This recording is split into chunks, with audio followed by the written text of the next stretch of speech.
to the 9/11 War Room, a weekly roundtable discussion that takes place every Sunday at 5 p.m. Eastern Time. Tune in at 911warroom.com. Welcome to the 9/11 War Room. My name is Gene. My name is Sandra. Today's episode 216. It's January 4th, so Happy New Year to everybody. Happy New Year. Happy New Year. And also, 2026 will be the 250th anniversary of the United States and the 25th anniversary of the 9/11 event. So prepare for some psyops this year. That's what the talk is. There's going to be some stuff going on, and we should be prepared for that. I don't know how you prepare for that. Prepare mentally, I guess. Something's going to come. So let's get into the news. I'm going to mix it up a little bit. I'm not going to start with corporate level. We'll go with 9/11 Truth Movement level news. Episode 5, Crime Scene to Courtroom, was released right after the last War Room. It's now available. You can see it at Richard Gage 9/11 or go to c2c911.org. They examined NIST denial of explosions and witness of explosions at World Trade Center Building 7 and watched directly the testimony of exactly such witnesses. They also showed the explosions and the behavior of the building, the result of pyroclastic-like clouds and the seismic signals from nearby seismology station 10 seconds before the building drops like a rock. Experts and eyewitnesses for episode 5 include Mark Lilly, explosives engineer Andre Rousseau, geophysicist, seismology expert, and then Eric Lawyer from the Seattle Fire Department, retired founder of Firefighters for 9/11 Truth, David Chandler, physics instructor, everybody knows David, from 9/11 Speak Out, and Captain Richard Patterson, FDNY, the 9/11 first responder. So check it out if you didn't see it. It was really good. The questions were good. We fielded them. I guess we've been asked. I'm blessed to be asked, Sandra and I, to field the questions. So that's kind of rough because questions come in super long or they don't make sense or there's so many grammatical errors in it. Thankfully, Sandra is there for that because I'm no good there. Well, it's not even just that. It's just they come in from different platforms, right? So you got to go pick them off of Facebook and X and the live stream itself and all that. So, and it's not like, oh, we're going to ask that question. We're not going to ask that question. No, there's a question there. It's getting put in the poll. So they pick from that. So there that is. Check it out. Pretty cool. Al has his hand raised. Go ahead, Al. Yeah, I was amazed at the testimonial of the eyewitnesses. Where did they get all that information? I mean, I'd never heard half of it. It was very impressive. There's some gold mines out there. There's a lot of us that's sitting on stuff that other people haven't heard. So yeah, who knows where they got them from, but yeah, it's out there. Ian Carroll was interviewed by Tucker Carlson about the Mandalay Bay thing, but he mentioned 9/11 and 9/11 related things throughout it. I condensed it and made a separate one. It's about 8 minutes long, but then I made a short version of his most important part. I thought that he said about 9/11. It's 1 minute and 12 seconds. So let's just listen to what he said here. There's a lot of things that happened on 9/11 that I don't think the official narrative accounts for. If you buy the mainstream narrative about 9/11, you have no level of understanding of even how many buildings fell or why they fell, like let alone who could have, brought these towers down the way they came down, who could have, guarded these hijackers the way that they were guarded all the way there, funded it, etc. But once you realize that the mainstream narrative on one of these events is for sure not the whole story, then you actually open up to a whole world of almost any explanation is possible, right? If it's a shooting and you don't even know who perpetrated it, you don't even know how many shooters there were, you don't even really know what guns were used, and there's no forthcoming information from the authorities, well, then journalists have a monumental task ahead of them, right? To A, uncover the evidence, and B, try to fit any possible motive and perpetrator to the crime. The crimes of 9/11 exceeded the capacity of those accused. To identify the perpetrator, first know the crime, and we should demand NIST release the World Trade Center Building 7 data and models. There is irrefutable proof that something is amiss, and that's what I like to focus on, but I encourage everybody to focus on their best interests, which we're going to get to when I bring up David Ray Griffin later, because Craig made a good point on something. We'll get to that later, though. So check that out. It is up on my X account. You can see the Tucker Carlson interview in its completion, which is really good. If anybody dug into the Mandalay Bay shooting in Las Vegas, that he did an excellent job on that. Yeah, I didn't even know that it was the There's a lot incident of with the highest things. amount of fatalities ever. Mm-hmm. And they just completely whitewashed it and Not fatality, shooting. Yes, yes. shooting, sorry. Yep. Yeah, I had no idea, and they just shoved it under the rug and moved on, and there's a lot of questions. I learned a lot. I guess I should also point out at the end of what he said in that quote was, well, then journalists have a monumental task ahead of them to A, uncover evidence, and B, to try to fit any possible motive and perpetrator to the crime. So I added on C, D, E, F, G, H, and I, which is NIST refused to release the Building 7 models and data because it might jeopardize public safety. D, the UAF report came out. E, NIST, who they are, according to Wikipedia. F, NIST report. NIST's parent company is the Department of Commerce. G, the Department of Commerce. They're led by Howard Lutnick. Howard Lutnick reports to Trump, and we need that independent presidential investigation. But I'm not putting a whole lot of hope in Trump anymore. But Good. All right. Yeah, but some of you are like really like finally, but okay. Next news report. This does get into the corporate level. If you'll count India.com as corporate level. This is interesting. Al-Qaeda founder and prime accused of 9/11, Osama bin Laden's family shaken by major loss. Saudi Arabian government. What did they do? So a short order is that the Saudi Arabian government purchased the majority shares of the bin Laden construction company. So now the bin Laden family is no longer in control of their own company. A little reading here. Saudi Arabian Ministry of Finance has acquired an 86% stake in Saudi bin Laden Group Holding. This happened after the company General Assembly approved a proposal to convert debt into equity to increase capital. The Saudi Arabian government then seized the opportunity and purchased the 86% stake. How much money did the company owe the government? In simple terms, the money the company owed the government was converted into shares, which were then given to the government. Saudi bin Laden Group owed the Ministry of Finance approximately 23.3 billion Saudi riyals, about 6.2 billion. This was a very huge sum, and it has caused the company financial difficulties for the past few years. Now this debt has been converted into equity, relieving the company of the burden directly repaying the debt. So with an 86% stake, the Saudi Arabian Ministry of Finance has become the new largest shareholder in the company. This means the government is now directly involved in the company's operation and its future. The government's presence is expected to strengthen the company and contribute to long-term growth. So now that's where that's at.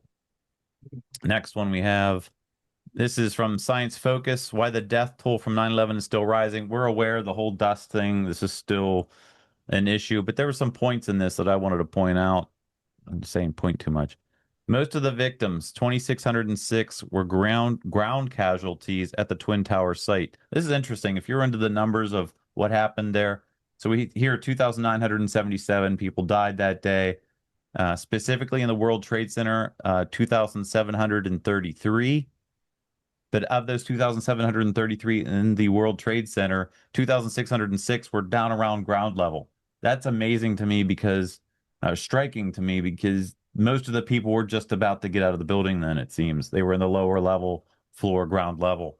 Well, something doesn't add up to me, because if there were 200 jumpers, then first of all, which category do they fall into? And that doesn't leave basically anybody in the towers that were killed on impact when the jets flew into. They can't be. Yeah. So they couldn't know how many people died on the jet impact. And I would imagine the jumpers are ground level casualties. Probably. Yeah. Yeah. In the 24 years since the attacks, tens of thousands of people have developed health conditions related to 9/11, particularly those who spent time in the lower Manhattan in the hours, days, and weeks following the Twin Towers attack. Try not to say stuff that we already know, but most of the people were breathing in concrete, glass, silica, asbestos, lead, and jet fuel, as well as fire-related chemicals such as dioxins and polycyclic aromatic hydrocarbons. Most of these substances are toxic or carcinogenic. And here's where it gets really striking. According to the U.S. CDC, around 400,000 people were exposed to the toxic contaminants, risk of injury, and high stress levels during the attacks. Over 136,000 people are currently enrolled in the program, around 90,000 of whom have diagnosed 9/11 related health conditions. There is also evidence that New York City firefighters who were exposed to the dust have unusually high rates of, I don't know how to pronounce this, sarcoidosis, if anybody's a medical person here, a rare inflammatory disease that causes lumps to develop in the body's organs. There's no exact figure for the deaths from 9/11 related illnesses, but as of March 2024, almost 7,000 members of the World Trade Center Health Program have died. But this figure includes all causes of death, not just those related to 9/11. And here's the most striking point of this whole article, I think. Mesothelioma, which is linked to asbestos exposure, has an average latency period of 30 years, leading some experts to forewarn of a significant rise in this type of cancer among 9/11 responders and survivors. So we're only 25 years out. People are going to start getting mesothelioma because you look at some of these photos and the amount of people that breathe that dust in that whole area is 400,000 people exposed. This is scary. We haven't even seen the worst of what 9/11 has done to us. So, plus all the wars. Yes. Hit piece on hotair.com about Tucker Carlson. This is kind of, you got to watch it how they say this. He did it. Tucker Carlson suggests that Israel committed the 9/11 terrorist attack. Some people might go, well, but specifically for this article, he did not do that. They created a fabrication. He is now, this is how they talk about it. He is now slyly promoting one of the most ridiculous and fringe conspiracy theories known to mankind, and one that is contradicted by so much evidence that it rivals Candace Owens' Charlie Kirk was assassinated by his friend's conspiracy theory. They just love whipping that all up. If you go through here, he tries to stitch things together, but there's nothing there. Tucker never said it.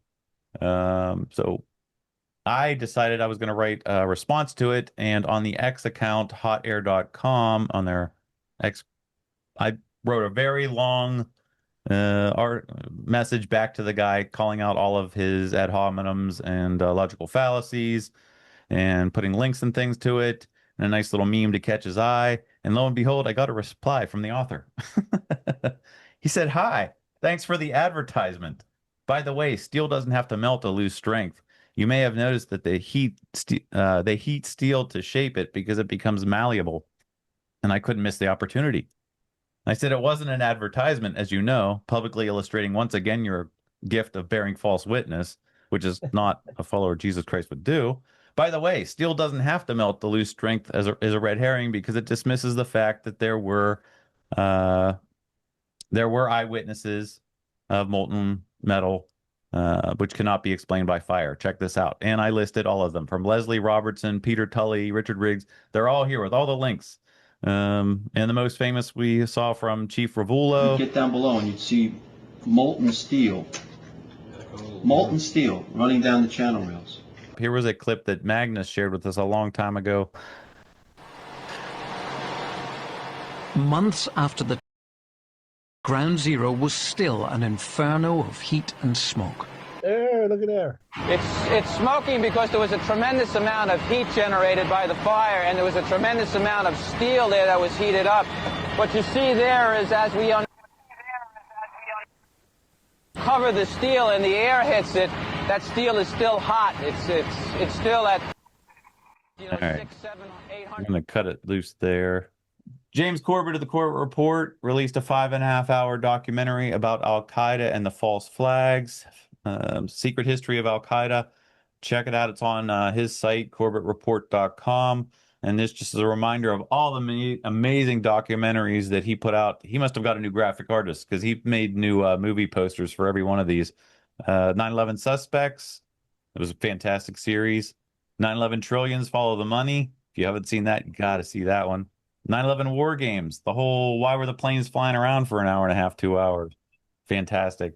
9/11 Whistleblowers with Kevin Ryan and so many others.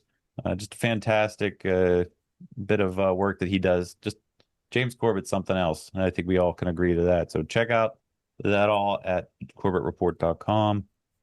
What else do I have for you guys? Turning the Tide 2026. We're starting the planning. We're part of a group starting to consider what's going to happen. If you'd like to be part of that, please just go to Turning the Tide the website turningthetide911.org. You'll see a history of what happened last year at that event, but at the bottom of the page, you can submit your information to get updates and about how to get involved. What else do I got? This is just some fun stuff I was going to save to the end, but now since everything's all messed up, I'm just going to share it now.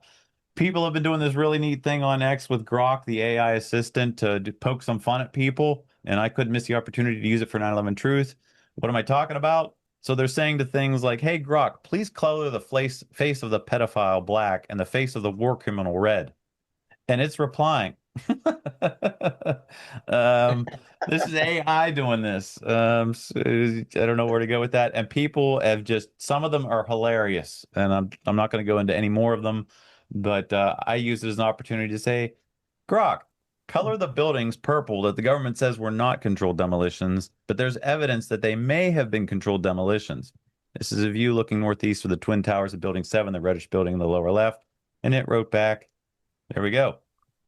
All three of them are purple. Yeah, that wasn't a straight line, though. It wasn't. Grok gave you a really hard time. Grok, I guess, Grok and the algorithms gives those of certain persuasion a harder time. It must have taken me, I don't know how many questions to get it to actually do this. It would color one building or the top halves of the 1 and 2, but not 7. It just created a new building, too. It would color the World Financial Center. I'm like, what are you doing here? And then I finally told it, these are what the buildings are. Now do so. And that's what it did. Eventually. So. I don't know if anybody's worked with AI. It'll just give you outright lies. Like I had put in the witness testimonies, oral testimonies on 9/11. The New York Times had it there. I said, I wanted to know where all the high heat and the dust is mentioned. And it gave me all these great quotes. And I went back to the document to verify them, and none of the quotes were true. It made up every one of the quotes. Although there are a significant number of quotes that do mention high heat and the dust. That, before I go to the hand, Carl, it's 5:20. It's a time when Building 7 fell. We use this as an opportunity to say a quick prayer for 9/11 justice. Just a quick one. So you just bow with me for a second. Lord, I humble myself before everybody here. We're blessed to be in this position to be with everybody and talk about this. While we all aren't in agreement on things, we all truly do want justice for 9/11 Truth. And I know that, and I feel that. I don't think anybody in here is coming disingenuously for 9/11 Truth. We want justice.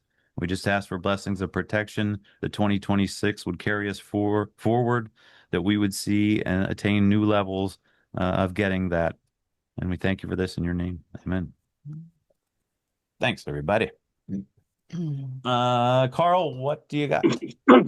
Gene, if you would be so kind, I posted an explanation in chat along with a 40-second YouTube. As long as we were on the topic of using AI, I contrasted what Netanyahu said about Iraq's nuclear ambitions in 2002 with what JFK provably knew back in 1963. And I think it's of insight to as foundational to what ultimately happened on 9/11. I think the group would find it amusing if you can show it. All right, let's try it. Everybody see my screen? Yep. Yes. Okay, here we go. There is no question whatsoever. There is no question whatsoever That Saddam is seeking and is working. That Israel is seeking and is working. And is advancing towards the development of nuclear weapons. And is advancing towards the development of nuclear weapons. No question whatsoever. No question whatsoever. And there is no question that once he acquires it. And there is no question once they acquire it. History shifts immediately. History shifts immediately. Mm-hmm. That's a good one. Thank you for sharing, Carl. Yeah, it's no. There is no. Whoops. JFK definitely did not want Israel to have the nuclear weapons in Dimona. They got killed. Mm-hmm. Yeah, they've had nukes since probably 67 or 69 at the latest, and that's provided leverage via the Samson option ever since. Aye. Thank you. I'm very concerned about that lately here. Oh, yeah. I think there might be a reason why a lot of besides having blackmail on them, Congress doesn't want to talk, because I'm sure Israel said we will take it there. So they just mum's the word. But let's move on. Kristen Breitweiser. Everybody knows Kristen Breitweiser. She's one of the Jersey girls, one of the widows who lost their husbands on 9/11. I keep track of her on X. You should too. She made this post: forced into the MDL structure, which is multi-district litigation. This is for the lawyerly people in the group. Most of it goes over my head here, but multi-district structure. Basically, the families want to file it federally, and they have to do it in that federal district. But as I understand it, and I might be wrong, the way that the powers that be made them address it, made it multi-district. So now they kind of lose their voices a little bit. It gets drowned out. Let me read. 9/11 widows and kids are robbed of accountability and justice. Our voices have been silenced, our rights trampled. 24 years after the murder, where's the justice for 3,000? Thank you, Elizabeth Birch, for drawing attention to our plight. And I'm just going to play it. It's 1 minute and 38 seconds. This lady, here we go. We talk a lot about outcomes. You're not sharing. But my research shows your screen's not sharing. There you go. I don't know why I'm so off today, but thanks for your forgiveness. Yeah. Here we go. Let's try it again. We talk a lot about outcomes. Not working. But my research shows that something else matters just as much, whether people feel like they have actually been heard. Procedural justice isn't about who wins. You're not sharing your screen, Gene. But it gave me a chance to adjust my hat. I don't know what's going on with my machine. Let me try putting my fan on super high. And let's try this again. Screen sharing. Oh, gone. Wow. It says you're starting, but It says I start, puts it down. Well, this is terrible. Try one more time. Screen 2. There it is. I see it. I'm watching Saunders' computer now. We're going to try it. We talk a lot about outcomes in the legal system, but my research shows that something else matters just as much, whether people feel like they have actually been heard. Procedural justice isn't about who wins. It's not about who loses. Instead, it's about voice, transparency, and dignity, whether people actually understand what's happening to them, whether they can participate in the proceedings, whether they trust the process. When we studied hundreds of people inside of multi-district litigation, the message that they sent us was relatively consistent. They felt invisible, they felt sidelined, and fewer than 2% felt like the system accomplished what they hoped that it would. Last week, I received a letter from 2 9/11 widows whose cases have been in an MDL for nearly 25 years. Their filing, which is now finally on the public docket, describes the same structural problems that my research has identified. Decisions were made behind closed doors. There were conflicts of interest without any kind of independent review. And the people who lost the most, the widows and the children, were left without any kind of meaningful voice in the process. Procedural justice research tells us something critical. When people are silenced, trust in the system can ultimately collapse. The legitimacy of the system itself then is put at risk, even if the process is technically lawful. What these families were asking for wasn't special treatment. It's the most basic promise of civil justice: to be heard, to be informed, to be treated with fairness and dignity. That's not radical. That's just basic due process. Right on. Elizabeth Birch said it well. Follow Kristen Breitweiser on X. She's Katie Breitweiser. What else do I have here for 9/11 news? This is interesting. CBS. I don't know if you guys have heard of this guy, Tony Dukopoul. I don't know how to pronounce that. He made a statement that CBS is starting Monday. It's 6:30 p.m. Monday. They're going to be about truth. So it's laughable. I'll just play the beginning of it. If I'm sharing my screen, yeah, good. No sound. And I'm getting there eventually. And it's not just us. Here we go. A lot has changed since the first person sat in this chair. But for me, the biggest difference is people do not trust us like they used to.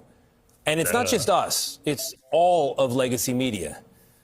And I get it. I get it because I've been hearing about it from just about everybody for more than 20 years as I've traveled America on this assignment or that. My mom's neighbors in West Virginia, my own neighbors in New York City, thousands and thousands of conversations in between. Sometimes people want to talk to me about our coverage of NAFTA or the Iraq War. Other times it's all about... Yeah, that's about it. He says, so they're really going to be about it. And then you find out he reports to Barry Weiss. So like, okay, I don't know how far to take it. His head could be seen to move violently. Here's a history of what they have told us. A videotape of the collapse itself. His head could be seen to move violently forward. Meh. I'm going to show you a videotape of the collapse itself. Dan got this now one, we right? go to videotape. And then Dan also said this at the end. Is it you? Oop. Come on. There we go. The tough questions were not asked, much less answered. You know, there was a time in South Africa that people would put flaming tires around people's necks if they dissented. And in some ways, the fear is that you'll be necklaced here. You'll have a flaming tire of lack of patriotism put around your neck. Now, it's that fear that keeps journalists from asking the toughest of the tough questions. I don't think they're going to be asking tough questions, but we'll see. Let's check them out. 6:30 Monday, CBS News. We'll see what they have to say.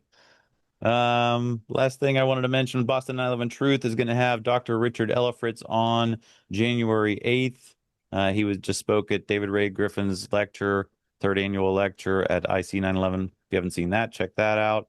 But this would be a good point to hear him out and ask questions. So again, check out Boston 9/11 Truth. If you need an invite from Sue Serpa, just sueserpa@gmail.com. And I think that was all I had. Just something extra, maybe.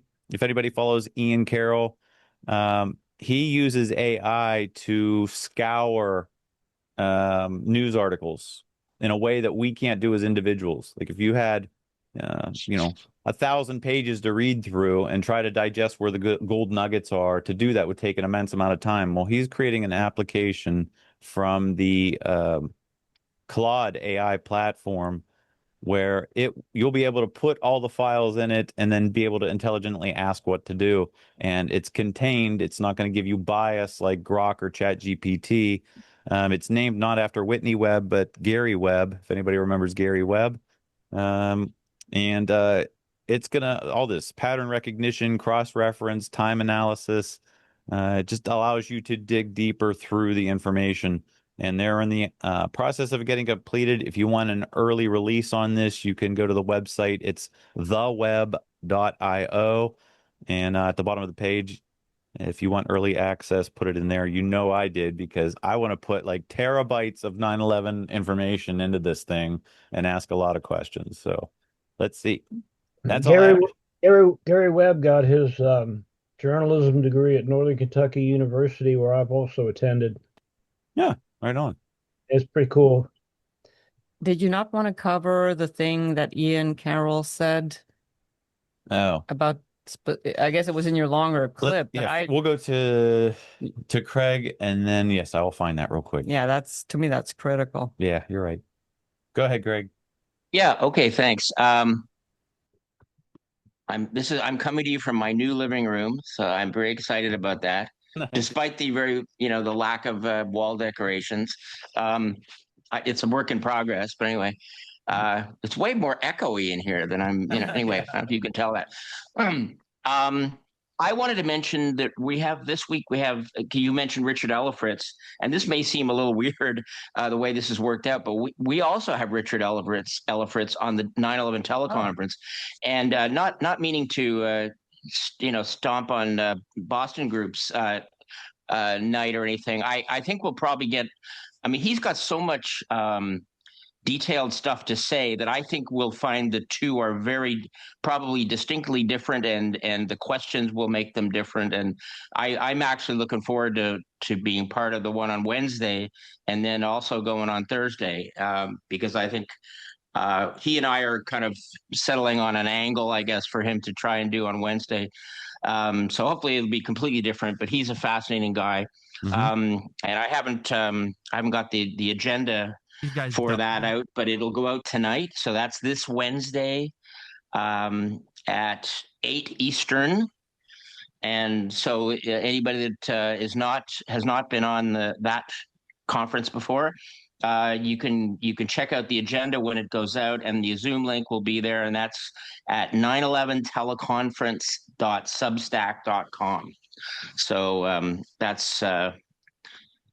that's where you can pick up the Zoom link, unless you're already on the list, in which case you'll get it by email. Nice. So thanks.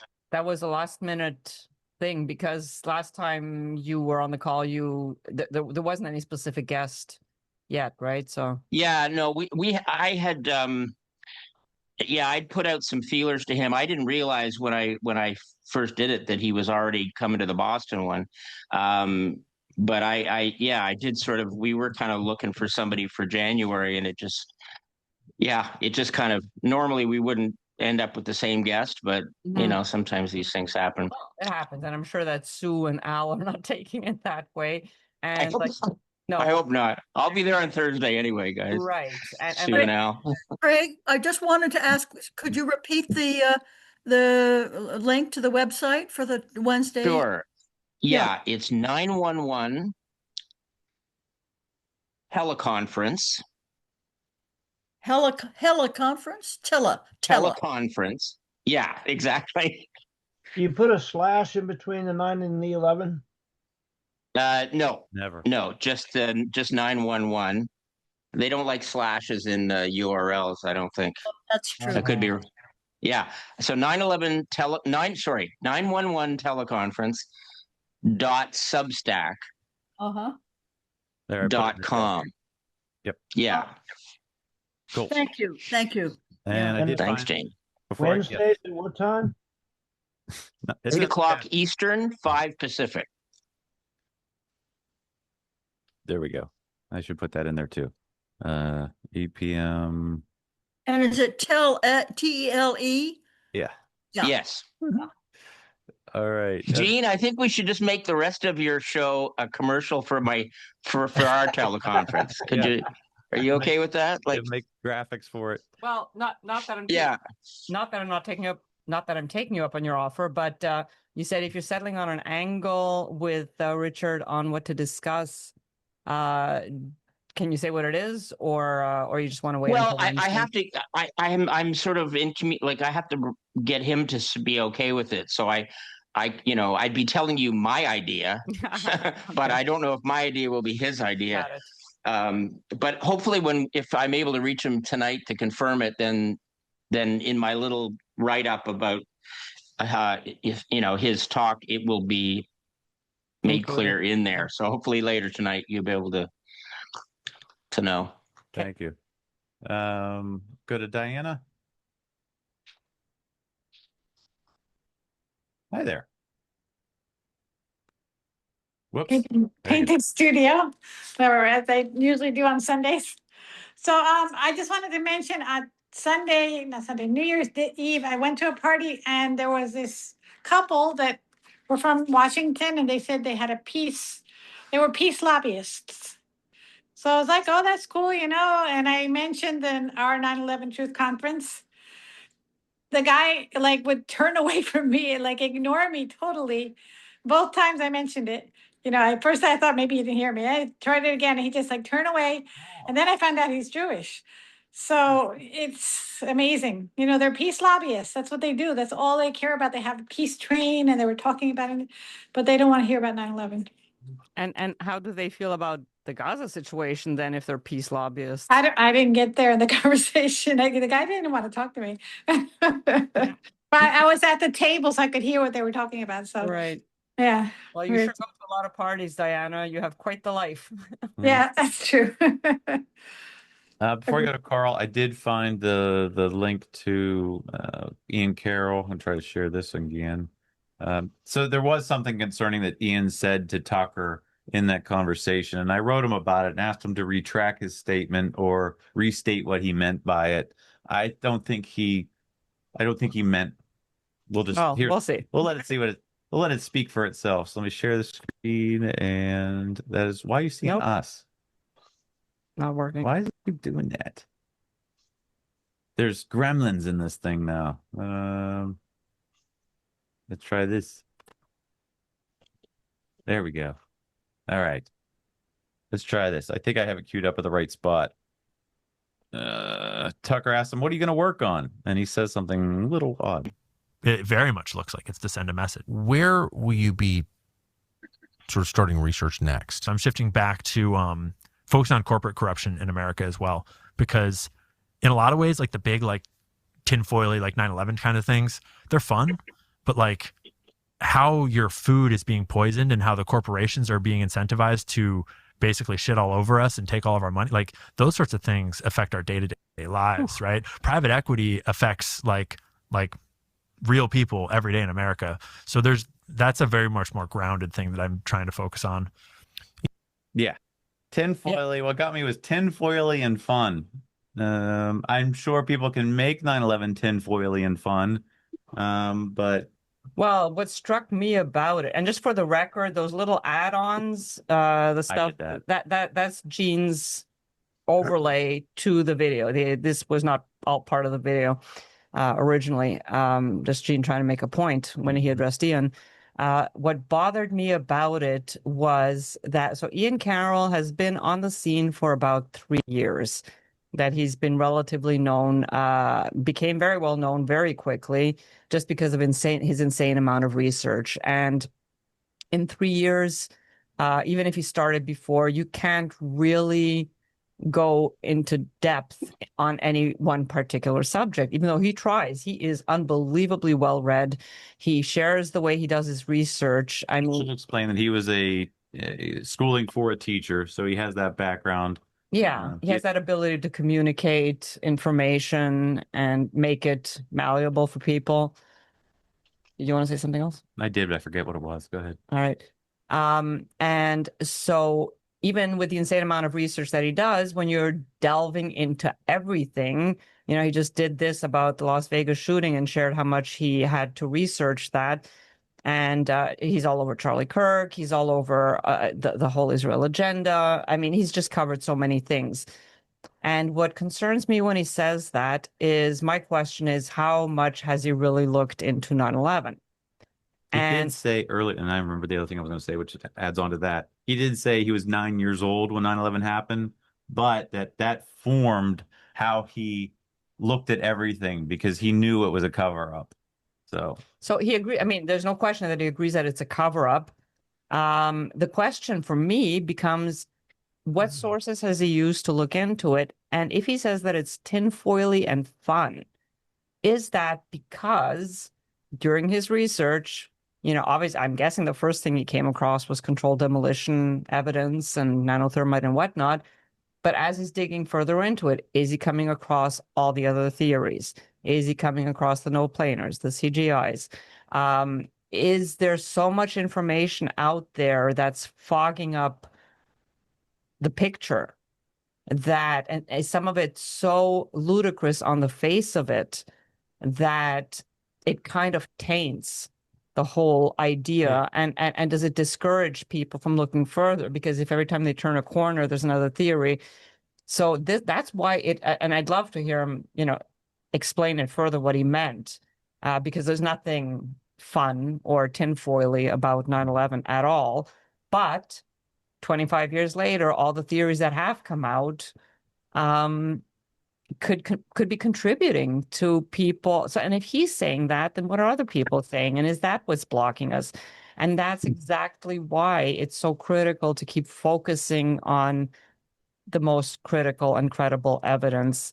And I don't know what you do about the rest, but it's not helping us. Mm-hmm. And even if those people are well-intentioned and really believe somehow that certain parts of these aspects of things, you're not helping. You're not helping. We need to move this forward. We're not going to be able to if there's all these layers of dis and misinformation on top of it, on top of the original narrative, obviously. So the intelligence agencies have a name for this, poisoning the well. Yeah, well, that's And colloquially, we call it a turd in the punch bowl. yeah, yeah. It's tough, and I do really wonder if that turned them off looking deeper into it, because you get into 9/11 a little bit, you dip your toe in there, and all of a sudden, we all know there's so many things, there's so many different theories. Some of them may be viable, some of them may not, but it overwhelms you if you're a new 9/11 truth advocate. And it's hard to sort it out if you're just stepping into the 9/11 waters. Then what do you have? I mean, you can't even go to AI because AI is totally going to rip the rug out from under your feet and feed you a bunch of garbage. So, and AI is a great tool for, checking what, You go in the online chat rooms, the Jews did it, and you're like, what is that? And it's just like, I can see why people get turned off immediately when they get into the 9/11 world. Yeah. Let's go to Carl. Well, on that thought, if we just go to the basic concept of false flag terrorism, the prepositioning of explosives, or I'll laugh at the idea of use of directed energy weapons. Any of that is, of course, beyond the scope of a bunch of Middle Eastern yahoos hijacking a few planes. False flag terrorism, there are only a few entities in the world, us, Mossad, and the Brits, who both could have done it and logistically had access and had a reason to do it.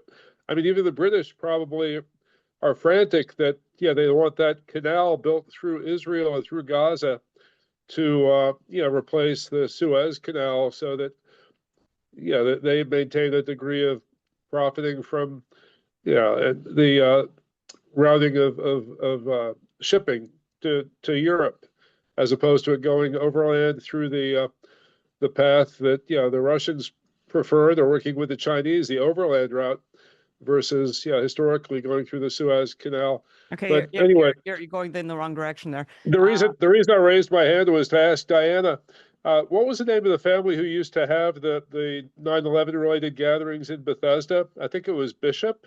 And did they once have David Ray Griffin there? I think. Wait, I don't know any family in Bethesda. Oh, the guys that they used to make the newspaper. Right, and they would have occasional events at their house. Dusty Burke. Yeah, Dusty Burke and No. George. No. It was a husband and wife, and they had a child. I'm trying to remember their name, but they got tired of working 9/11 a few years ago. Like before COVID. I don't remember that. I can't think of their name. If I do, I'll let you know. I vaguely remember, I think David Ray Griffin actually was at their house once, maybe 10 years ago. Yeah, they had all kinds of interesting people there. Yeah. They were very dedicated. They made the newspaper, and they worked really hard, but I guess they felt burned out after a while. You don't remember their names? I can't right now. It might come into my brain later when I think about it. That's something you ask in the chat, not in front of a group of 25 people. So thank you. Right, let's move on. I did want to address one thing with Craig with the group, because I thought that was kind of significant. I had shared a meme because I'm just now getting into debunking 9/11 debunking. I found a new app that Ian Carroll uses called Obsidian. It does mind mapping. So as you're reading things and you're making notes, instead of having, if you will, like Post-it notes, and you're writing a note and a note and a note, and it just gets out of hand, Obsidian allows you to mind map and connect things to each other, and then you can always go back. It's an amazing tool. So now I'm going through Debunking 9/11 Debunking by David Ray Griffin. And am I sharing my screen? No, you're not. Even though it's there. Yeah. So I made this meme right here. And the first sentence of his introduction says, the evidence that 9/11 was an inside job is overwhelming. And he wrote 14 books on the subject. And I remember when he talked to Tucker, Tucker said it can't be. And he goes, how can you say that? The evidence is overwhelming. And yeah, it's just a treasure to walk through his books again and do it with this mind mapping application for my benefit. And Craig added a statement, and then we went through some refinement to understand what exactly he said. but he said that the evidence for Flight 175, Flight 11, and the Pentagon are about at, how did he say it exactly, Craig? I can't remember. I can read it if you don't. If you're, I'll bring it up if I can read the quote if you like. I've got it in front of me. Yep. Okay. He said the case against the official story of the Pentagon attack is, therefore, now about as strong as that against the official accounts of flights 11, 175, and the World Trade Center, which is very strong indeed. And that was, yeah, and I had, you had corrected me that I thought, I remembered him saying stronger, but as you pointed out, he said about as strong. But the quote is, the next sentence I think is even more significant. Well, it's equally significant. He says the 9/11 Truth community's expose of the falsity of these accounts is now so compelling that it can be disputed only by ignoring this community's evidence and arguments. So I don't know if you want to comment first, but I definitely had a comment about what I think is important about that statement. So I'm not above being corrected, and I'm trying to be humble, and I get things wrong, and a lot of you know that. You know my history, and I'm trying to be better at it. In 2026, I'm definitely focused on being better at it and refocus everything. I just don't want to get stuck in the mud of people just creating contention and obfuscation that's not getting us anywhere. But this, as Craig pointed out to me, yeah, this is significant and it shouldn't be ignored. And I promise to do a better job at that. So, Craig, what did you want to add? Okay, well, I appreciate that, and I also can be wrong, as I was when I misquoted Dr. Griffin. So I'm glad you pointed that out. But as I said to you privately, I was pleased that you'd sent me the quote, because it actually you know, the additional sentence there actually was significant in its own way. And this is something that a case that I've been trying to make over the years is that, you know, we all may choose our specialties, things that we're more interested in focusing on in terms of the evidence. But where I take some exception is when people choose not to focus on a particular area of the evidence, but they kind of dismiss that area as if it's either you know, not conclusive, or it's just not as strong, or the evidence isn't as good, the physical evidence isn't as good, or whatever. That's why I think that quote from Griffin is very important, and it's important for people to remember that Griffin never backed down from his position that a large plane did not hit the Pentagon, despite, you know, receiving, I would say, years of pressure, you know, to do so, and he never did.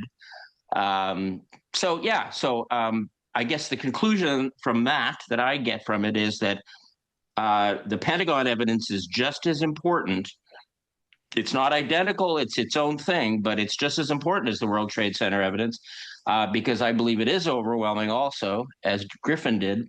And also, as I always say, it points directly to government complicity, like more clearly than the World Trade Center does, even though most of us agree that does too, because, you know, high level, you know, establishment involvement, including government or whatever. But the Pentagon simply couldn't have been faked by anybody other than the U.S. government, undoubtedly with help from other. Anyway, yeah. Thank you for that. I had asked him, I said, are you all moved in? And he said, yes, just finished a while ago, surrounded by boxes and watching hockey. And then I later on sent him a picture saying, hey, does it look anything like this? Probably looks similar, but I'm sure his boxes don't say BB-18 all over them anyway. No, they don't, and they're not nearly as neat and tidy as those boxes. But the good news is we did beat the Dallas Stars in overtime in hockey, so I'm in a good mood as a result. Nice. Go Habs, as long as they're not going against the Pens. Thanks. Thanks, Craig. Let's go to. Thank you. Do you call me, Gene? Yes, sir. Yes, if Mossad or Israel were at all involved in 9/11, or the Brits for that matter, they would of course want us to always use the phrase inside job, because in most people's minds they're thinking, well, it was the CIA, it was the Pentagon, it was, we did it to ourselves, which is why I always suggest we avoid the term inside job, because it's too limiting. We I mean, NSA shares its intel with the Five Eye countries. How can things not be multinational, outsourced versus only a domestic operation? Yeah, I agree, but you use what you want to use. I'll use what I want to use. Sometimes you'll see me use it's more than an inside job. But yeah, go with your heart. And Sandra has go with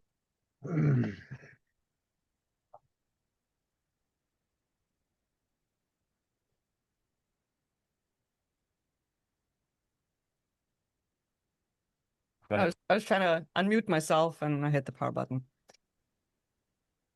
Can you guys hear us? We're getting a Yeah, we can hear you. All right, we got a message here on the screen. All this because I wanted to say, I don't know, someone said it in the last few days, that we've got to stop thinking about this in terms of nationalities or countries. It's a cabal of interconnected people at the top. intelligence agencies working together. Right. And, it doesn't, I mean, you mentioned the ones that you did, Carl, but I mean, Saudi Arabia was obviously involved. ISI.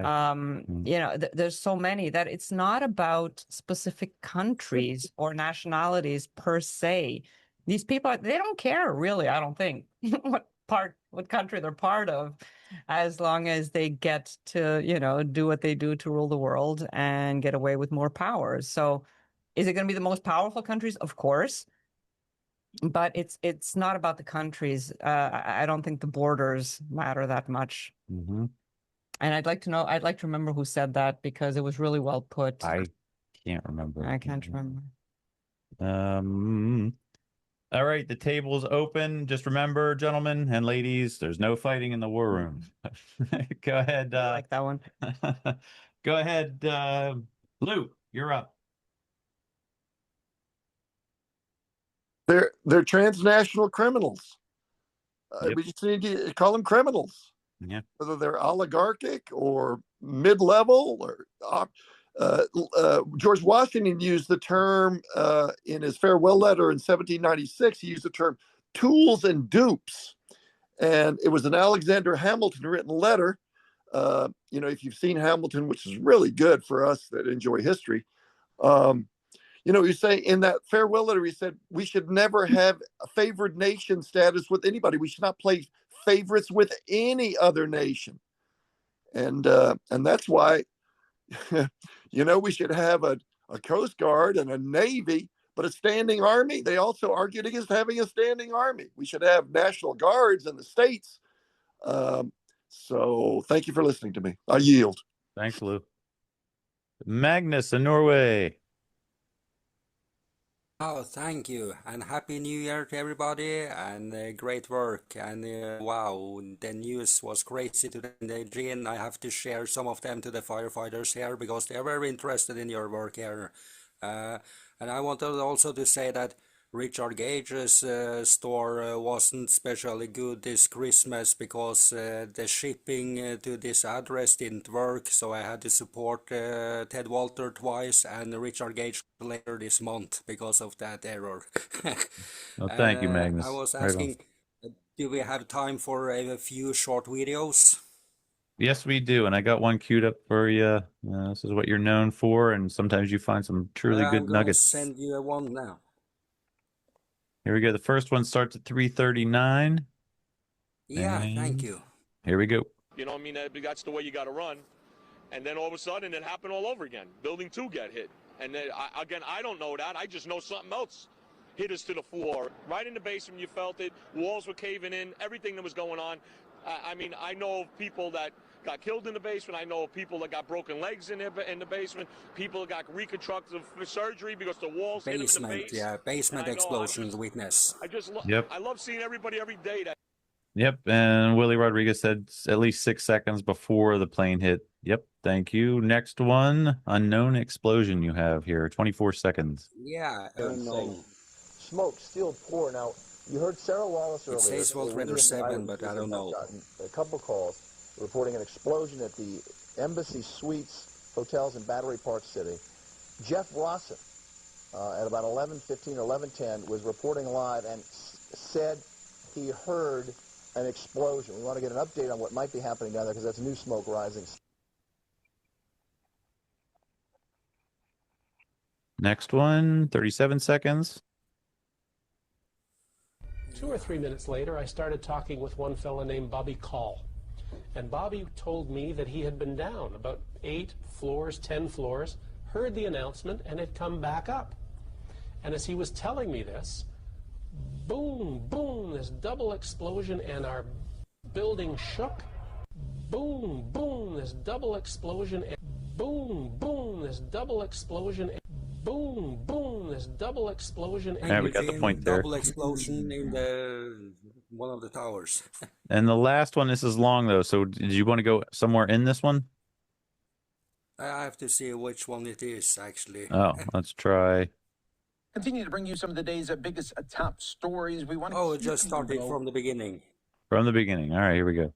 In New York City, and here right now Tell me when from to stop. officials as well as members of the FDNY firefighters attorney, Nick Paplin, will respond to shocking revelations that the city of New York and DEP secretly maintained 68 boxes of ground zero toxin records. Yeah, we did cover while this publicly already. denying- 68 boxes. They released Oh, I've 24. covered it.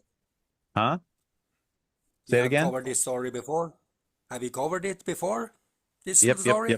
Yes, we did. Thank you, Gene. Yep, All right. thank you, Magnus. I have one last video in the chat, Gene. It's very strange one. I think I will Nightfall save on it. this day of terror brought with it the grave reports from the rescue operation at what is left of the World Trade Center. As the casualties continue to arrive, those helping were among the critically injured. Those who were looking for survivors trapped 13 hours after the buildings crashed down, who became trapped themselves after building number 7 at the World Trade Center, badly damaged by fire, collapsed. Well, we could just look around and barely That's see the official story made out on the street. Say that again? The official story for Building 7 was made out on the street that it was badly damaged by fire and collapsed. Yes. All right. Was there anything? fighters on the floor. People reaching out and begging and saying, please don't leave me here, don't leave me here. It took maybe one guy and put him on the hood of his car that were dead, but most of them were jumping from the building. Whoever these portholes are, they didn't make it out. Much needed supplies are pouring in as heavy equipment mobilizes to carry the rubble away. Doctors at Beekman downtown already tending to almost 400 survivors and awaiting many more. They told us they'd be bringing injured over in a while. Yeah, I don't know if there's anything more to say about that one. Thank you, Magnus. Thank you, Gene. I can't imagine how that was. Yeah. Anyway. Thank you, Ross. Get into the mute button. Yeah, can you hear me? Yes, sir. Can you? Whoop, you were there for a second. Hello? Yep. Am I there again? Yes, there again. Okay, good. So I wanted to follow up on Sandra's comments and say, I think the people responsible for the powers that be that were responsible not only for 9/11, but most of the false flag events that mattered over the past couple of centuries. It goes back longer than that, but it's really based on 3 entities: the Rothschild Bank and the Rothschild family, the Freemason 33rd level degree Freemasonry people. That goes back a long ways. And the Zionists, which also go back, a long way. So it's those 3 groups have been cooperating over the last 3 centuries very closely. And to this day, I think they are the ones running the ship. It's none of the governments. It's not the government. It's not the United States. It's not, Israel. They run all of those things. And they are the puppet masters, if you'd like. Okay, that's it. Yeah, the Club of Rome, the top of the pyramid. Yeah, we know. There's not much we can do to touch them, but we're pulling on the small threads that we can. So thank you, Ross. Jack? Yes, Jimmy Dore did a show about Shlomo Kramer, Israeli billionaire who's doing a well-financed campaign to stop, completely monitor the internet and stop people who are saying the wrong things. He's really talking about ending free speech in America, and with his I say phony Israeli accent and charm, he's making some success. I know Trump gave $150 million to an former Israeli Mossad who proposed monitoring the internet to stop school shootings. I didn't see how you could logically do that, but I saw President Trump sign the check, and then Melania Trump did a public service announcement saying that we needed to monitor the internet to stop school shootings. Thanks. Thanks, Jack. Yeah, it's definitely the wild, wild west, the World Wide Web. Otherwise, the World Wide Web is the wild, wild west right now, and they can't, if they don't start containing it, which they're going to try and they're going to continue.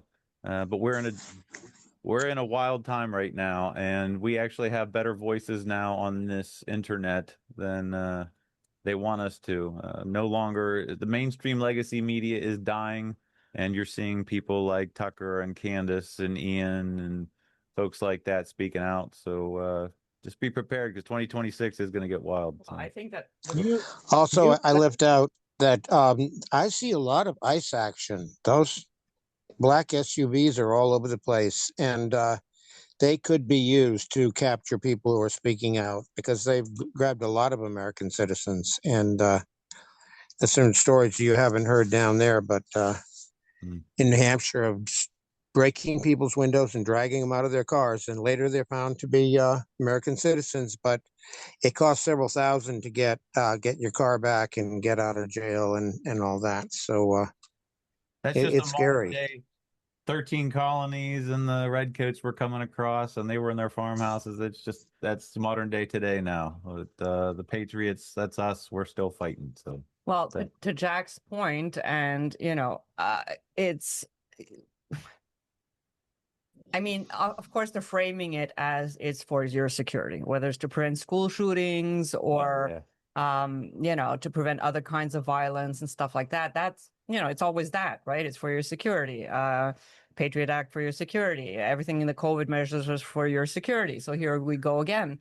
And for those who say we are in the States and it's not going to happen here, to your point, I think it can absolutely, and it has happened. I mean, there was a time when any video that spoke out against COVID was censored, whether it was on YouTube or on Facebook or whatever. So we were there. In Europe, they came up with a whole bunch of very stringent rules about what you can and cannot say. Hate speech right now, they're coming down hard. It's for the protection of the young people, of course. And in Canada, it's the same thing. They're introducing bills for the security of everybody. So, and in the States, it has happened also in other circumstances where, I was basically part of that, because in applying for my green card, they reserved the right to look at my social media pages and to refuse my green card if I had spoken up against Israel. So it's very much here. And it's really just a matter of time. It's going to happen gradually. So unless everybody pushes back and fights back and insists on that First Amendment right. Come on, I know everybody's thinking of that quote, Benjamin Franklin. We all know it, right? Those who give up liberty and security deserve neither. Yeah. But we have to be vigilant, incredibly vigilant. And we have to fight for that First Amendment right. Yep. President Trump has used the technique with Iran and Venezuela. He was in discussions tonight that they attacked Iran, and the Iranians thought, "Well, we're all set. We're having discussions." And that night, they bombed heavily Iran, and they were in discussions with Venezuela the same night that they attacked Venezuela. So that's a trick that some of the people in the White House use. Like maybe it's not Trump, to just attack all of a sudden.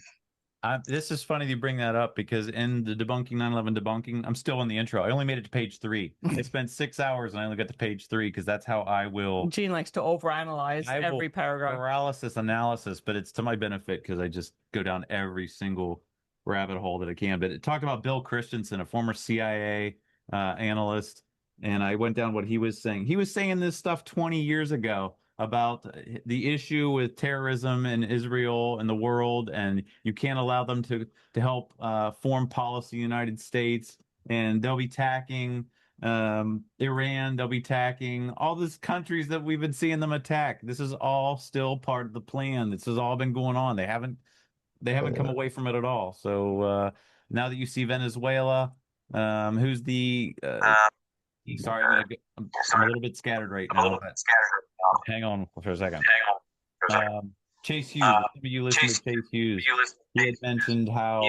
Sorry, I gotta mute you, Jack. You're up in my ear. Yeah, explain who he is. Somebody's echoing. I think it's Mike Cook. It's Ross. I think it's Ross. Okay, Ross. Yeah. So Chase Hughes, he is a hypnotist, former psychologist. He has brain disease, and he's sharing all of the gold of what he's amassed as far as knowledge and human behavior and. Thank you. Yeah. I'm scattered. I got like 3 hours of sleep the past 3 nights. What was I saying? Chase Hughes. So he had a specific podcast on Friday night. Yes. Where he addressed, I don't know exactly what the whole theme was, but in part of it, he addressed how you know it's a PSYOP. PSYOPs. He discussed PSYOPs, and he said that number one tell that it's a PSYOP is the WEF is involved. So you see this next person that's probably going to take over Venezuela or lead Venezuela. She's standing in front of a podium with WEF, and somebody pointed out she was a young, whatever they're called, young something for whatever WEF back in 2006 and somewhere else. So it looks like that these same global powers are part of this takeover of Venezuela. But I was going to ask you to share that. I was going to ask you to share that clip of Chase Hughes, the 5 tells about it's a PSYOP. He took the video down. It's all private. So if you guys do follow Chase, he does this live Friday night live. You can sign up and be part of it. And these are amazing videos. He's really telling you some amazing stuff. Because I had asked Fran and Marty Hopper, I'm like, hey, can we get into the psychology of 9/11? Like how to present activist information so it'll break through the cognitive dissonance. I'm looking for that like really deep, like kind of interesting stuff. And he is all about it, although he's not about 9/11, at least not that I'm aware of. But you can use a lot of these things. Some of you may see my post on Facebook that I put up. He said, I'm sorry, I'm digressing here. When you're trying to sell something or trying to change somebody from a position, take them through the 5 stages of grief, and you will have a better chance of changing their position. And he gave an example of like being a door salesman doing solar panels. You take them to anger, and then you take them through depression, and you take them through whatever it is, and all of a sudden, and it was beautiful how he did it. And I asked Grok, I'm like, hey, much better than what you're doing right now. I'm terrible right now. This is sorry. I'm so bad. I need more sleep. And no, well, you need to play the clip if anything. But yeah, check out Chase Hughes. That's all I was getting at. Yeah. Yeesh. Thanks, Jack. Ellie, I know he could be more articulate than I, so go ahead, Ellie. Yeah, once in a while. So sorry, I missed the first few minutes of the call. What was mentioned related to Mr. Ian Carroll in the first few minutes of the call? Come again? What was mentioned about Ian Carroll? So what did you cover? We covered. He did mention 9/11 in a positive light. Hold on. So we covered his interview with Tucker Carlson. There you go. And in that interview, which was all about the Las Vegas shooting, he went into tangents where he mentioned 9/11, and Gene showed a couple of clips from that. Mm-hmm. Okay, got it.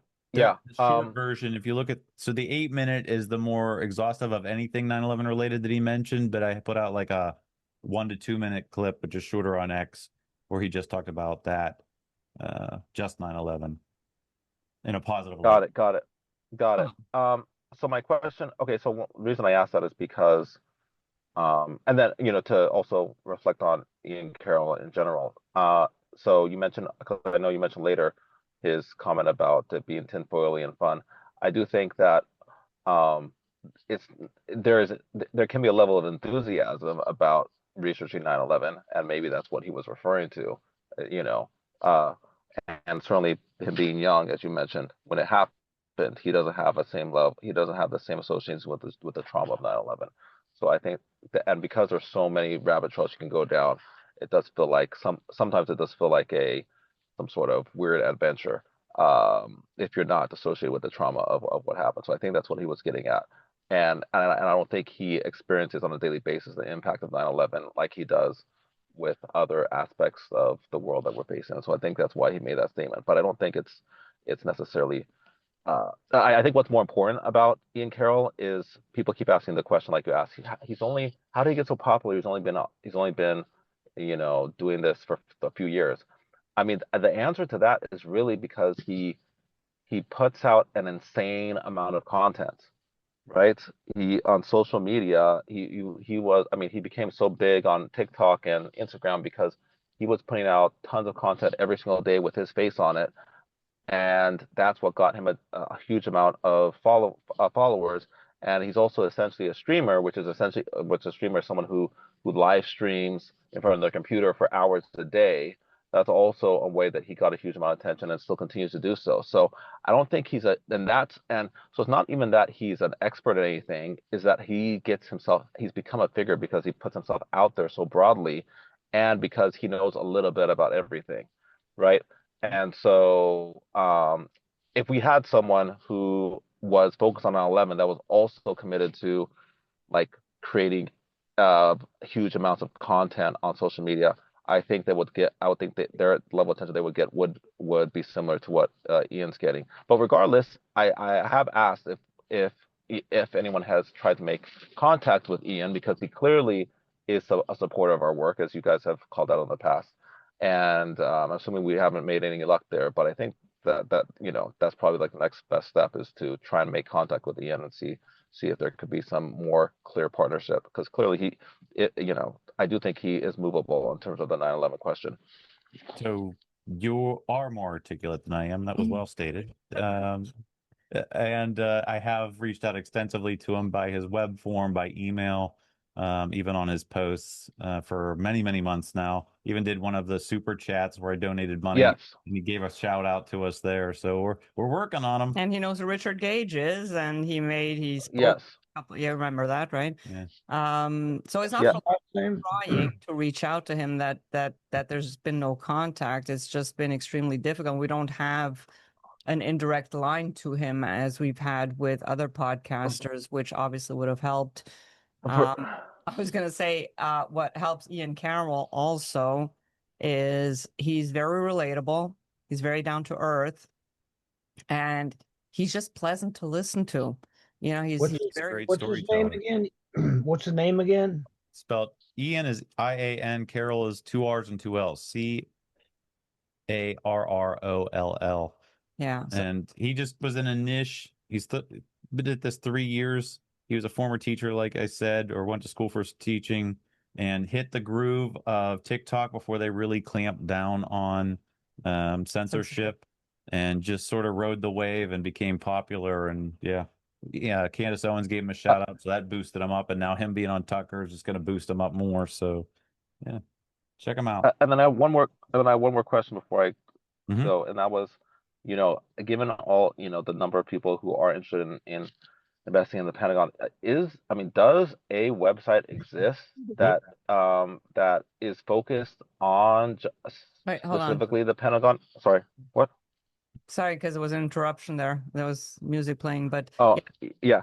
No, So my question was, does anyone know of a website that exists that is focused squarely on the Pentagon evidence? So for those who are interested in learning more about what really happened, they can there's a clear understanding. I know there's websites that, you know, like not there's legacy websites that have information on the Pentagon, but it's really hard to collect all the relevant information. So I'm trying to understand, for those who are advocating to research in the Pentagon, does a website exist that's really focused on so-called Pentagon truth and unpacking that and detailing all those facets of it?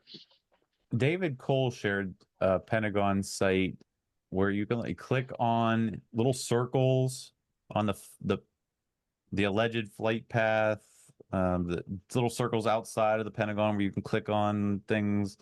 That was interesting, but again, that's official narrative. I'm not sure on the 9/11 Truth movement if there is a comprehensive evidence-based site. I think we would have heard about it if it existed. Greg, this is your question. Yeah, and yeah, thank you. I'd like to comment on this. Yeah, go ahead.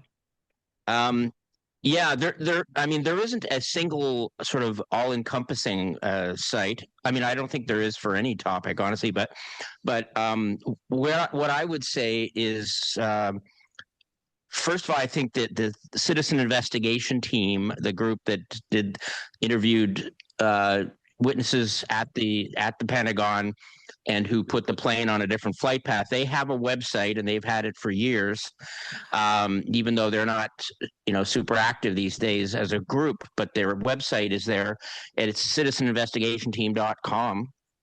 And they have all their videos, or most of their videos are still up there. And they also have a forum, which is very interesting, goes back years, where Craig Rankin, Aldo Marquis, and some other supporters of theirs engaged with people on getting into some of the real details about the evidence. So I would suggest going to check that out. There you go. And I would definitely, first of all, if you want to know about the Pentagon, you have to watch their video, National Security Alert. It's kind of an overview of several of the videos they did, but to me, it's essential viewing for any 9/11 truther that wants to understand the Pentagon evidence. You have to watch that, I think. The other site that was amazing, and I don't know what's going on with it these days, is Pilots for 9/11 Truth. They had a great forum where you had Rob Balsamo, who's the creator of that, engaging with like Warren Stutt, who makes the claims about the flight data recorder and everything. He's an official flight path supporter. So the site has gone down and it's come back up and everything. And I don't know, to this day, you can still see all the videos that Pilots for 9/11 Truth have done, and they're essential, I think, to see also. But I don't know if that forum is fully intact. No, it's I don't know if you could Wayback Machine, so yeah, a lot of stuff won't be, but it's evidently it's backed up at archive.org. Okay. Well, I hope that includes the forum, because it was pretty detailed. So was the CIT one. I would also offer my own site as with a site that has a lot of commentary about the subject over the last 15 years. So that's truthandshadows.com if anybody's interested in checking that out.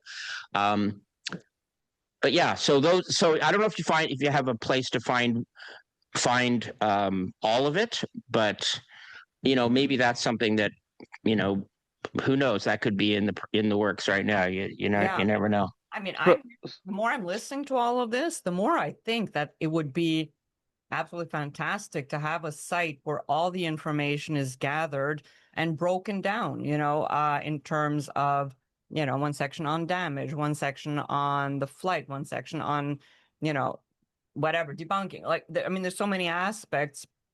The witnesses, list all the witnesses, link to everything that they said, really make it a research thing.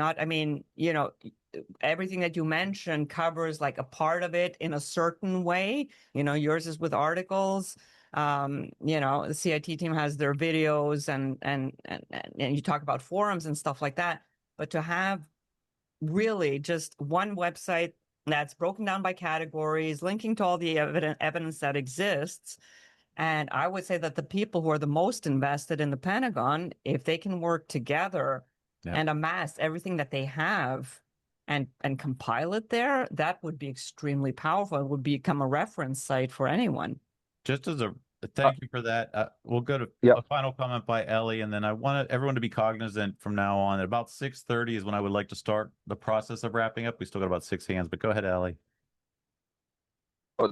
Just real quick, I think that's great. And on the point about the videos, I mean, yeah, I mean, the videos you mentioned here, correct me if I'm wrong, the most recent one is from 2009. Maybe I'm wrong here. Maybe there's a more recent video that's been put out about the Pentagon. So it's kind of like with all the 9/11 videos that are out there, I think it would be great time for an interested party to put together a new video, in addition to the website idea that you just mentioned, Sandra, because if we want the Pentagon evidence to get attention, then it should be fresh information and a fresh communication of that information. So just a thought. Thank you. Xander is on the call. So I just wanted to mention that Xander's website, Pentagon Truth, he's a fantastic researcher as well. Check out pentagontruth.org. So yeah, I don't think any of this happens without Xander, Yep. Yeah, for sure. And check out the Turning the Tide discussions on the Pentagon. There's a lot of stuff, there's a whole day of discussion, and there's also the one that Richard Gage did in 2022, which I've forgotten the name of now. But there's a lot a lot of resources if you really want to get into it. Yep. Thank you, Ellie. Let's go to Mike. Go ahead, Cook. He's getting there. There we go. Hey. I'll just do everything right now and try and cut this short. I think you guys are going to be helping out with the selection of material to present as our strongest cases. You're not?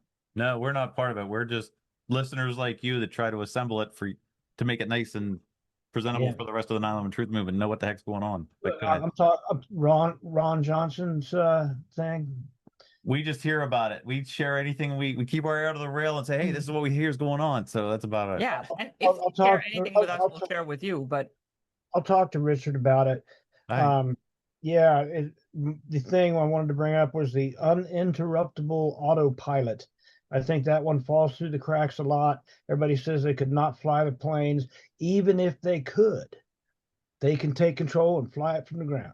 Mm-hmm. And, you brought up, it was into the discussion before about, trying to get the word out. And I just thought, what if we had no internet? It's only like, 30 years old, 35, something like that. We would be so effed, right? And I was doing an outreach to my hometown, not where I live now, but it's just right on that other hill over there.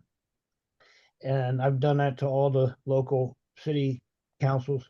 And I'm talking to this woman and I'm giving her evidence and she says, what do we do? I mean, do we need a town crier? I said, yeah, I'll be the town crier. I'll put on one of them sandwich boards and ring the big bell and hand out stuff. And now that I'm retired, I might try that if anybody will allow me. Thanks, you guys. Have a great night. You too. Yeah, we have a bit of gratitude to Al Gore for inventing the internet. That's a joke. Anyway, everybody remembers that when that came out. But if the internet went out, we'd be handing out more flyers and sticking memes on windows and things like that. But thank you, Mike. The internet was up and running for quite a while with the military. DARPA, yep. Yeah. How do you say it? DARPA, DARPA, the special program. Yep. Yeah. Okay. Good night, everybody. Good night, Mike. Thanks so much. Yeah. See you. I would say that Trump also takes credit for 5G. And says that 6G is going to allow for cameras to get extra special, specific detail of view. Anyways, yeah. So also, Mike Sarzano. Hey, a little bit ago, you brought up the Venezuela situation, and there's some facts that really need to be known to put it in proper context. Venezuela outlawed gay marriage. They also outlawed usury, pornography, LGBTQ and sex changes, and also abortion. So that's a very interesting set of illegal activities that they passed in their government to forbid people in being involved in, especially usury. And that's probably why Israel is involved in getting rid of them. That's all. Thanks, Mike. We have friends from the whole political spectrum here that may not have agreed with most of that, but for the conservatives, thank you, Mike. Which is weird because the current party is left wing. If I understood, I mean, right? No, it depends on how you define left wing. I mean, or liberal. Socialist, right? Is it not the socialists, the left-wing socialists that are in power in Venezuela? Well, they can be conservative socially. Yeah, they could. Which is obvious from what I just read. Yeah, I just find it's ironic because it's kind of like a mishmash. A mishmash, exactly. Yeah. Thank you, Mike. Maras. Yeah, so just following up on your points about cognitive dissonance, which we've focused on so much over the years. I think the real opportunity is to focus on something I call cognitive resonance, which I believe exists, which is the way out of cognitive dissonance is when people start to resonate out of it. Now, this was brought about also by Edward Bernays. Again, I don't like to celebrate him, but unfortunately, he and his uncle, Sigmund Freud, are so much responsible for, the control apparatus that we have in this century, that I think it needs to be said that it's about appealing to our irrational desires, unfortunately, or fortunately, depending on how you want to think of it, if you want to control that or not. Our irrational desires are what is going to pull us out of this. In other words, we got to come out with a positive message about 9/11. And I think there's a lot of them. And one of them is maybe we're going to stop these AI wars, these AI false flag events that are coming, that are already here, but are really going to be coming, driving people insane if you're going to be following a certain AI. And so we need to seize on our watershed moment of 9/11 into the future with, okay, we're going to stop these false flag events in AI. Okay. Thanks, Russ. So here we are, 2026. Again, the 250th anniversary of the country, United States, and the 25th anniversary of 9/11 is coming up. Really do think there's going to be a lot of psychological operations going on this year. I was always really super interested in the psychology of 9/11 and how we can share information and break through this cognitive dissonance and have cognitive resonance.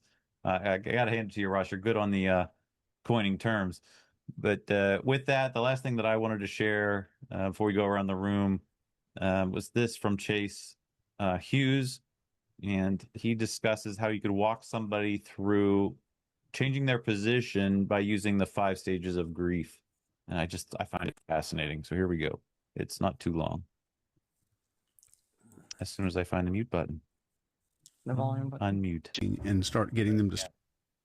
One of the fastest ways I've ever discovered to get somebody off of one track of thinking and start getting them to start believing something else is, you've heard of the Kübler-Ross grief model, where it's like denial, anger, bargaining, depression, and acceptance, the 5 stages of grief that we all go through. Conversationally, you can walk someone through those 5 stages of grief without them even knowing that they're going through that process, and get them to like relinquish control over like a previously held belief. I've used it in interrogations before. Say I'm a door-to-door sales guy and I'm selling you solar. I want to get you out of the mindset that solar is for X number of people or this type of person. All I have to do is get you to denial. I say 1 or 2 things to get you angry. Then I start talking about the different options that you have and get you into a bargaining mindset, and then talk about how all of your options are limited and like everything is so far out of our control, and like push you into depression. And then I get you into acceptance 1,000 times easier, 1,000 times faster. So there it is. I was always interested in that stuff. Yeah, I wish you'd given more specifics of what that conversation would look like, examples for each stage, because I don't really relate to all of them. He throws out these shorts of these 5 things and these 5 things, and it's like a joke. I'm sure you're all with me on that. You hear a good joke, I'm like, oh, I got to remember that joke, and you never remember the joke. So these are just amazing tips that he gives, and you really got to just dwell on them, I guess. Yeah. Well, I mean, in the end, my takeaway from that is just you got to validate the person, you got to listen to them, and you've got to meet them where they are, and you'll have a much better chance that they will be receptive to what you have to say. That's so what Benny Wills said in an interview with Richard Gage. I don't ever clobber somebody over head with facts. I befriend the person. I get to know the person. I might not even talk about 9/11 for 5-10 conversations, but eventually I'll bring it up. So yeah, but if you're only given 30 seconds walking down the street and you want to say something to somebody, what do you say? I don't know. I say, "Did you hear a third tower fell on 9/11?" At least they're thinking. So you might not try to convince them. I guess my biggest takeaway is don't try to convince or convert somebody. Let their subconscious work. Just give them a bit of information. Plant a seed. Plant that seed, and if it's gonna work, it'll work. So yeah, let's go around the room. Yeah. Sweet Jane. You want to stop your screen share? Yeah, we'll stop my. Oh, Anything? hi. I don't really have anything to add except that I just love all this multifaceted process, all the dimensions that we're exploring. It's beautiful, and I have every hope. I have trouble with the word hope. It's a little, but anyway, I just feel that the momentum that we're having right now is highly is quite optimistic about where we may wind up exposing more of all of this. So anyway, thank you very much for all of your input. Yeah. Thank you, Jane. Yeah. Just you made me chuckle because I have trouble with the word hope too. I prefer to trust. I trust. Yeah. Hope Yeah. is your power in someone else's hands. Yeah. The sort of the savior complex. Mentality. Yeah. Mm-hmm. Yeah. I'm just rereading Romans, the book of Romans 12:12. Rejoice in hope, be patient in tribulation, be constant in prayer. I'm not going to give up hope. I know James Corbett calls it hopium, but in reality, don't give up on hope. That's what drives us. So yeah. Yeah. Right. Thank you. Jane. Let's go to Brian Good. Anything for the group? Thank you, sir. JB. I'm good. Thank you so much. Thank you, JB. Good to have you here. Mike Zarzano, anything for the group? No, thank you, Gene. Craig? No, I think I'm good. Thank you. Thank you. Go Habs. Must look one of the pens. Diana, anything for the group? Yeah, I did remember the name. They're the Sullivans. And also, I don't remember I mentioned silver going up about 2 meetings ago. Have you been watching it? And it went back down, I guess? No, it's just been going skyrocketing every day. So it's like super high. And the weird thing is that this was on Twitter about 2 days ago. Trump's wife, Melania, wore this silver dress, and they came out to the music of Hi Ho Silver, apparently. As silver is going to very, and then they attacked Venezuela, which has a lot of silver. So I don't know if it's all tied together. So something's going on with it. They're running out of silver. The prices have been like spiking. Oh, yeah. Wow. So, yeah. All right. Keep an eye on silver. Thank you, Diana. Okay. Jeff, anything for the group? He's finding the mute button. Okay. So did you say Xander? No, but go ahead, Xander. Your mic broke up, so I wasn't sure. Yeah, the only thing I wanted to add that's not already in the chat was, the person that messaged you about steel beams being melted and therefore weakened. We've got another new tool in our toolkit, and that is a mathematical proof, which is available. It's my pinned X account tweet, what have you. We're basically, I run through an algorithm. It's similar to what Roland Angle did with AE a year or so ago, but it's even a little better. And what it shows is that it doesn't matter how damaged any of that steel was, the buildings couldn't have come down. So something to look at. The only other thing, I guess it's hang on one foremost. second. Well, Gene, Hang on one second. I wasn't fast enough. he's Oh, cool. speaking. So there it is, Xander's account on X. If anybody wants to go at Xander Arena on X, and the pinned account that pinned post that he's talking about is right there. So check it out. Thanks. Yeah, you run through that. It's grueling, but really important. So I'll leave it at that. Good to be here today. What else do you have?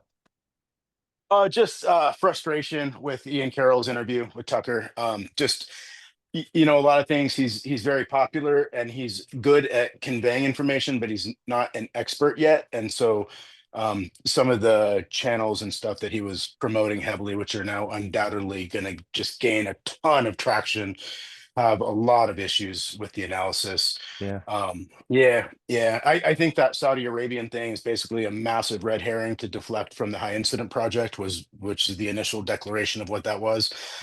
So trying to get in touch with him also. Yeah. JG and JC that he mentioned. I'll just leave it at that because I don't want to. Anyway, I'll say it. Yeah. John Goodman and John Cullen. Right. Yeah. John Cullen. Yeah, they're rough, but yeah. Yep, exactly. So not the two I would have called heroic in that moment in time, but it's. Anyways, it's good that he's out there and he's talking, and it was good to be here today too. Good to see you guys. Bye. Yeah, thanks for dropping by. Yep, thank you. Everybody moved now. Josh Schoenfeld, anything for the group? Good. It is good to see you. Let's say that. Good evening. Good to see you too. So, in the disconnecting the dots, Kevin Fenton quotes Mindy Kleinberg, one of the Jersey girls, a statement from the 9/11 Commission hearing that she said, with regard to the 9/11 attacks, it has been said that the intelligence agencies have to be right 100% of the time, and the terrorists only have to get lucky once. This explanation for the devastating attacks of September 11th, simple on its face, is wrong in its value, because the 9/11 terrorists were not just lucky once, they were lucky over and over again. And I agree with what Mindy Kleinberg's, what she said, because it's not just the one failure of the CIA, FBI, and or NSA. It's a consistent pattern of failure. So then we have to look at maybe somebody in those agencies wanted these attacks to happen and might have facilitated them. Yes. Thank you, Josh. That's all. Thank you. I was quick enough that I would like to play that. So here we go. With regard to the 9/11 attacks, it has been said that the intelligence agencies have to be right 100% of the time, and the terrorists only have to get lucky once. This explanation for the devastating attacks of September 11th, simple on its face, is wrong in its value, because the 9/11 terrorists were not just lucky once. They were lucky over and over again. Allow me to illustrate. I will put the link in the show notes if anybody wants to watch the rest of what she said there. Thank you so much, Josh. Thank you. Hey, just one last thing. Joshua he published an article at Lou Rockwell, and I just wanted to note for everyone to read it. It looks pretty good. I look forward to reading it. Thank you. Thank you very much, Mike. Nice. Mm-hmm. Thank you. Yeah, send us, I'll look it up. Maybe before the end of the show, we'll see how quick I can be. Let's go to Magnus. Anything for the group? Oh, yeah. Great work and keep up the great work. I just wanted to say, can you also share the other videos in chat? Because I have John, Lee Man. He says Israel could take control over hijacked planes. And then the other video is actually a very crazy video, because that's a confiscated News 9 cameraman and Bob Scuds and World Trade Center evacuation. Look at these two later, Gene. It's very crazy videos. Will do. Thank you. Thank you. And Josh, actually, I look up, I guess, a search, and it says your last article was 2 months ago, Al-Qaeda visiting the White House? No, it's on... I just posted it on the group chat, and I published it a few minutes ago. Oh, Wow, way to go, Mike. That's cutting edge news there. Where'd it go? Oh, there it is. Lou Rockwell. Yeah, there it is. U.S. regime change attacks Venezuela and plans to plunder its natural resources. Off topic of 9/11, but still good article, I'm sure. Check it out. Thank you. Carol. Where are we at? Carol Brule. Hi, just Happy New Year to everyone. I've been just on holiday, but our group is going to get together for a strategy meeting this month and our annual potluck, and we're still at it. I love that idea of a potluck for a local group, just to talk. I guess Richard has one in Idaho that they do that too. Well, you got to have enough people in one city to do that, right? Yeah. Yeah. Well, we're kind of scattered. There's probably 50 cities around San Francisco Bay, so everybody's all over the place here, but we still meet. But within like an hour's driving distance, I guess. Yeah, unless Barbara Honegger comes up from Monterey. That happens. But the size of the group goes up and down, like the stock market. And in the early days, we'd have over 75, but now it's more like a dozen. Wow. And that's still pretty good, though. Thank you for persevering. And Happy New Year. Happy New Year to you. David Campbell, anything for the group? Yeah, thank you both and Happy New Year. Amen to subtle persuasion over coercion and compulsion, and amen to silver on the rise. Thank you. Thanks, David. Alfred. Yeah, I don't have a whole lot, but I've mostly been sucked into all the oxygen out of the air with the invasion of Venezuela and the how that might play into 9/11. But I mean, I've been consumed with articles, and I think I forwarded a couple to you guys. But you know, the very real possibility of war, and as a distraction to what you know could possibly be getting too close to the bone on 9/11. I really don't know, but staying ahead of the geopolitical world, it's very concerning to me. It takes up a lot of my time. I haven't really borne down on focusing on 9/11 recently, but anybody that can draw or connect dots and what's going on, there's a lot of similarity to how things are working out.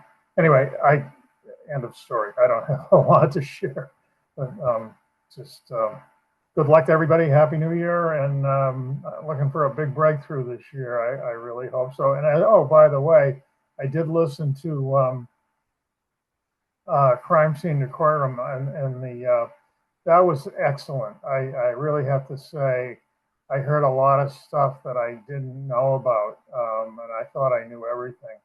So the people that spoke were really, it was very well presented, very professional. And I can't imagine a jury not buying into everything that they talk about. So anyway, hopefully that'll someday get out there in a courtroom. Thanks, Al. Thank Yeah. you, everybody. For those who don't know, they are going to put that all together more succinct without the background information and introduce that as a new point of evidence to a future grand jury. So that's really good stuff. Yep. Thanks, Al. And we'll keep an eye on Venezuela. There's definitely, yeah, this is a wild ride. Day one of 2026. So right. Sean, anything for the group? Negative. Thank you, sir. Benjamin. Hello. This might be old news, but there's this subreddit, and there's this user who is also on X and who created this subreddit, and it's all about exploring what the boundaries are for what collapses are feasible and what aren't, and what you can reasonably infer based on, how collapses fall. There's some experiments, there's some AI discussions, but there's lots of cool things here. And, it's basically a challenge. And you can even bring this up to debunkers and say, hey, have you done something similar to this? Or, what is a feasible gravity-driven collapse? And that way you can have a little bit more of a quantitative understanding.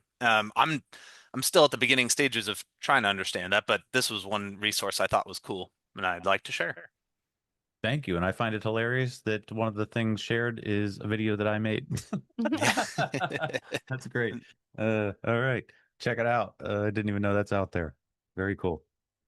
Where am I at? Jetty from Scotland.